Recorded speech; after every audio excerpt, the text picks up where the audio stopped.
Welcome to another episode of the Small Biz Pulse. Today we have Mr. Jeff Peet, co-owner of CrossFit Unlocked in Georgetown. How are you, Jeff? Yes, good. How are you? Doing well, doing well. How's are you open currently? We are not. No. Okay. Um, we have been shut down since March 16th-ish, somewhere in there. What So our was doors have been closed. Our physical doors have been closed. so you say physical? Have you done any online classes? Yes. So our approach was we need to keep our members as engaged as possible. So we lent out all of our equipment from the gym, let the members take that home, try to create some value there. Let them take the equipment home because otherwise it's just going to be sitting there. Um, and then we've been posting several different versions of our workouts each day for the members to do. And then 6 days a week, we've been doing classes through Zoom. So we can still stay connected and give some coaching, give some feedback and things like that while the athletes are working out. That sounds great. I know a lot of states, towns, individuals have some concerns about gyms opening back up. Um, why do you think that CrossFit gyms are different in that sense than your everyday local gym, like bodybuilding oriented, rows and rows of treadmills and bikes, those types of gyms? Yeah, I mean, I think we have an advantage in that space, being able to control who's coming in and going out and cleaning the equipment and things like that. We're a smaller gym. I think we're about 1,600 square feet. We don't have the rows and rows of treadmills. I mean, our cardio equipment we have 8 rowers and 8 bikes. So they're easily wiped down, easily cleaned after each class. Um, so I think the other advantage that we have is we can space out our athletes as well. You know, we could say, hey, only 8 people are allowed in at a time, plus the coach. So that gives us 9. We're less than that 10. Each person stays in their little square that we're going to set up for you. Here's what you need to do before the workout. Here's what you need to do after the workout in regards to cleaning the equipment. So I think we have the advantage being smaller that we can control that flow of people and control the spacing a little bit better than, a larger gym could. Saying every 6th treadmill, is kind of difficult to do. But stay in your little square there and we'll be fine is a little bit easier to control. Have you and the other owners of CrossFit Unlocked talked about a reopening date? So we're actually pretty excited. On Friday, Carney announced that phase 1 will be implemented on June the 1st. And phase 1 includes reopening gyms. I have spoken to Brian a couple times, and we're actually getting together this weekend to iron out the details of that plan.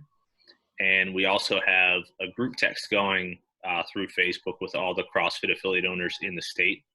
And we're kind of bouncing ideas off of each other. Very grateful. George Dobbins, who opened the first affiliate up in Dover, has been very hands-on with this whole process. And he's been communicating everything to us as far as what the expectations might look like, how the meetings go that he's been having with the state as far as getting us open as soon as possible. So we're shooting for June 1st right now. We'll get that equipment collected back in, do one more big clean. We've been stocking Lysol wipes as best we can, and we'll just go from there. And hopefully everybody opens up June 1st as long as everything goes well and nobody gets sick. I know we all hope that, but what does a June 1st opening look like for you compared to a class in, say, the beginning of March? So the biggest change for us is, well, there's going to be 2 really. We're going to have to cap the classes. Previously, we've had as many as 30 people in a class. We're not a very large facility, but some Saturday mornings we get a little bit big. We're doing partner workouts. We might have 30 people. The most we've ever had, I think, at one time is like 60 for a special workout on a holiday weekend. So we're going to have to cap those classes just to keep that spacing, like we talked about earlier. Give everybody that 6-foot radius at least that they can work within. And in order to do that, we have to limit the number of athletes. Plus, we have to have space for the coaches to be able to coach. So we need to include them in our total. The other big change for us, we were never the gym that required you to check into a class. So now we need to know exactly who's coming, how many people are coming, things like that, so we can be better prepared. In hindsight, maybe we should have enforced that from the beginning, but my take was, or our take was, it's 4:00, there's a 5:00 class, maybe you get off work early, hey, I can hit the 5, and you didn't get a chance to sign in. We didn't want to turn you away. But with the changes, 8, 9 people, that's it. If you're number 10 walking in the door, you didn't sign in for the class, I'm sorry.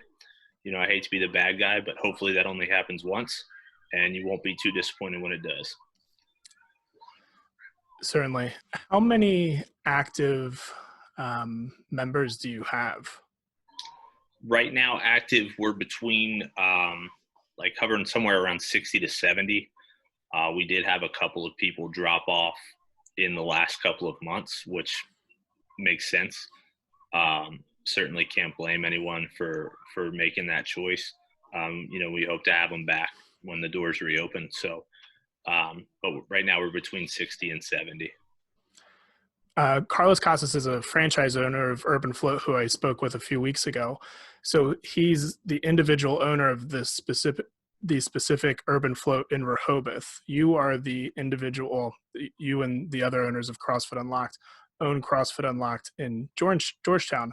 But there is it's not necessarily a franchise of CrossFit in general, is it? Is that accurate?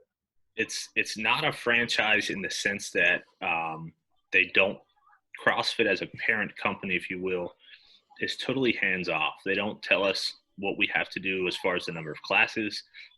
They don't tell us, what we have to do as far as equipment. So in a traditional franchise, you're ordering their cups, you're ordering their, Urban Float, I'm sure he has to order salt from a certain place, or his cleaners from a certain place, which makes sense. Urban Float is a huge growing business. I watch them on Shark Tank. It's one of my favorite episodes. Yeah. But CrossFit, I would call it more of a licensing relationship where we're paying to use the name CrossFit. And really that's about all that they provide. Now, I say that they have provided some support in these times in relief for affiliates. Most of the affiliates have been closed worldwide. So we pay a fee every year to use that name. They've been laxing their affiliate fees, maybe allowing some to pay late, maybe some allowed to pay a reduced fee. So they've really been working with the affiliates in that way. And also something that was awesome that they did, every year they hold the CrossFit Open, which is an online 5-week workout competition that is a path to the games. Well, this year that'll take place in October, but they did like an at-home fundraiser for affiliates. That's great. So any athlete that registered under CrossFit Unlocked, their registration, if they chose to make a donation, they didn't have to, their registration donations went directly to us. So some of the larger affiliates, if you had a few people register, I think we ended up with 24 people registered, which was awesome. And it was a lot of fun. But all those registrations went straight to us. So we're very grateful for that. And we've been actually making plans today as far as what we're going to do with that extra little cash flow. We want to put it right back in the gym as a thank you to the members for supporting us. So we want to put it right back in to give them the best experience possible when we reopen our doors. I think that's a great idea. You mentioned before that you had 60 members come and work out at a specific event, and I would think that the next event you might be holding is possibly the Murph on July 4th. Yeah, so typically we do a Memorial Day Murph. There's been a lot of talk in the CrossFit community as a whole to push that back to July 4th. That would be ideal because it is a huge event in our community, nationwide, if not worldwide. So we do want to make a big deal out of that one. I think pushing that back to July 4 makes sense. It might look a little bit different this year. Maybe rather than having one group of 60, Maybe we're going to have, time slots that you can sign up for, almost have, like that class format, Yep. and get 10 people in, per slot per hour or something, and run it all day. Maybe we do a virtual option where we're jumping on Zoom with you, things like that. But we'll work out those logistics. But I think July 4th would make sense as a date for that. I hate to see it look different this year. I hope it doesn't. But we have to do what we have to do. Absolutely. Absolutely. So you mentioned before that you've been doing Zoom classes. Mm-hmm. Do you think when things get back to normal, or whatever the new normal is, that that will be something that CrossFit Unlocked continues to do? It's ultimately going to be based on demand. I don't think that's our sweet spot.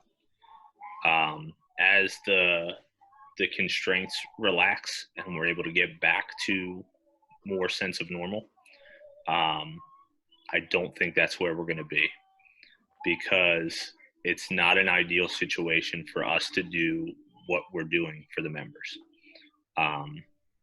The video may look different. They might lose connection. It's just not an ideal situation to be able to do what we want to do for our members. So the sooner we can discontinue that, I think the better off we'll be. Do you think what's that? Go ahead.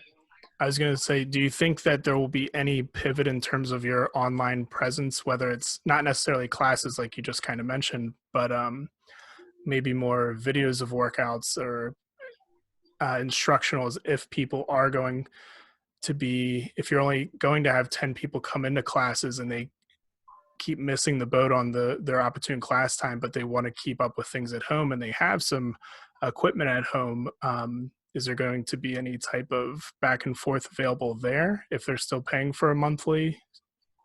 Yeah, definitely. I mean, they'll still have access to the workouts themselves, as far as what we're doing every day. As the demand is still there for it, we'll continue to post at-home versions that have limited equipment requirements. And along with those, if there's some complicated movements or some new movements, we'll do some how-tos in there as well.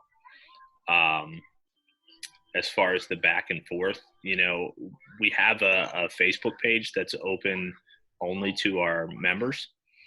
And I have been, to say pleasantly surprised is an understatement,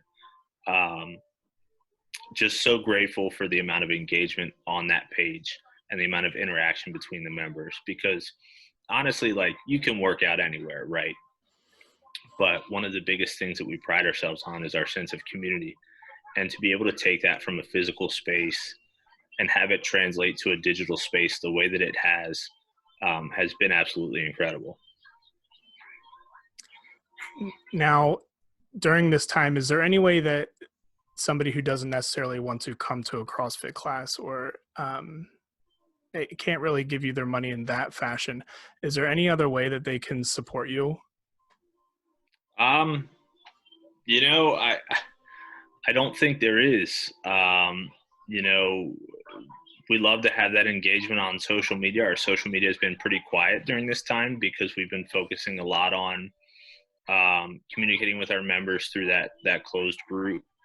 To those people who are thinking about, how can we support CrossFit?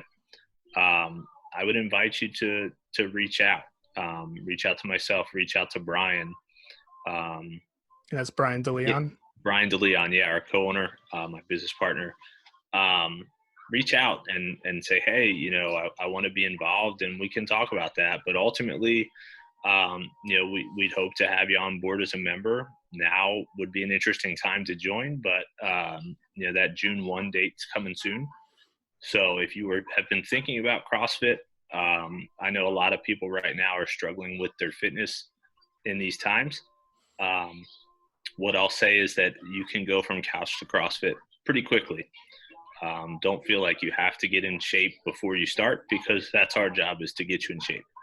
So I know that there's a lot of virtual 5Ks going on. Is there the potential to be a virtual Murph on Memorial Day, or hopefully not July 4th, but if that comes down to it, is that something that you might look into to see if they could sign up and donate towards you or participate in the CrossFit Unlocked Murph, whatever that might entail?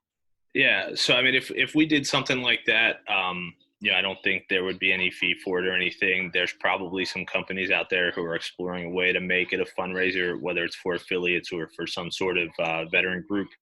Um, I would say, as those become available, I haven't seen anything yet.